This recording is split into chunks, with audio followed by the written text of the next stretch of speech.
The first rays of dawn touched the hills of the sertão, painting the world in golden hues.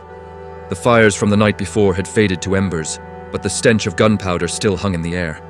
The battle had been fierce, and the scars of it were written on the land, the people, and the faces of the cangaceiros. Lampião stood tall, his hat pushed back slightly, his eyes scanning the horizon. He was not a man who showed weakness, but in that moment, there was something in his gaze. It was the weight of what had just happened. The blood spilled, the lives lost, the escape that had barely been possible. Maria Bonita, standing by his side, felt the same weight. She had fought with everything she had. She had fought not just for survival, but for the freedom that they had dreamed of, for the land that they claimed as their own. The cangaceiros gathered around the fire, drinking, eating, laughing. They celebrated their victory, but even in their joy, there was something haunting. The victory was hollow. It was not the first battle, nor would it be the last. And with each fight, they knew they were inching closer to an end that would not be kind to them. In the distance, the sound of hooves echoed through the valley. The volantes were coming again, this time in greater numbers. The cangaceiros knew they had no time to lose. The celebration had to end, and the escape had to begin. Maria Bonita turned to Lampião, her face set with determination. "We can't stay here. We have to move now." Lampião nodded silently. His mind was already calculating their escape. He had never been a man to run from a fight, but he knew that this was a different kind of battle. A battle that could not be won by mere violence.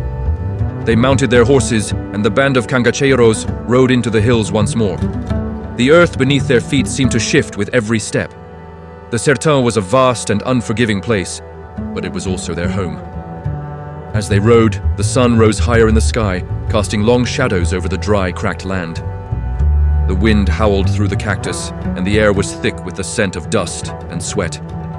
Maria Bonita rode beside Lampião, her eyes never leaving the road ahead.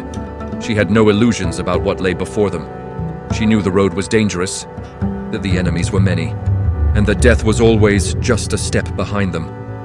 But she also knew something else. She knew that, as long as they were together, they could face whatever came. They were a force, unstoppable, like the winds that swept through the sertão. Lampião glanced over at her, his expression unreadable. He had come to depend on her in ways he never expected. She had proven herself time and again, not just in battle, but in the way she carried herself, with pride, strength, and resilience. They rode through the afternoon, stopping only when necessary. By nightfall, they reached a secluded spot in the hills, a place where the cangaceiros could rest and regroup. The fire was lit, but the mood was different this time.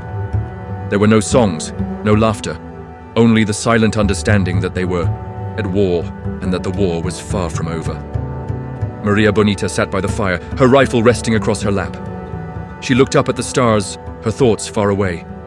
She had always known that this life would come with a cost, but she hadn't expected to be so far from everything she once knew, the land, the people, the peace. It all seemed so distant now. But in that moment, with the fire crackling beside her and the man she loved by her side, she knew that there was no turning back. This was her life now. "We'll keep fighting, won't we?" she asked quietly. Looking over at Lampião, he met her gaze, his eyes filled with a mix of sadness and resolve. "We'll keep fighting, but we'll do it on our terms."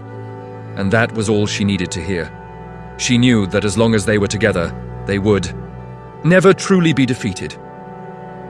Next chapter, A World of Fire and Smoke, The Reckoning Begins.